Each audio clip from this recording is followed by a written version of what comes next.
जगन्नाथ कण्ठशोभितकौस्तभ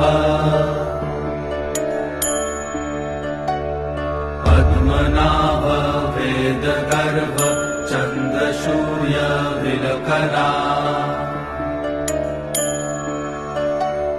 जगन्नाथ लोकनाथ नीलाद्रीश परहरि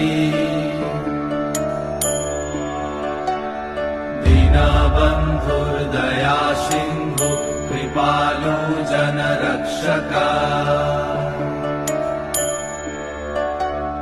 कम्बुपाणि चक्रपाणि पद्मनाभ नरोत्तम जगत्तं पालको व्यापी सर्वव्यापी सुरेश्वर लोकराज देवराज शक्रभूपश्च भूपति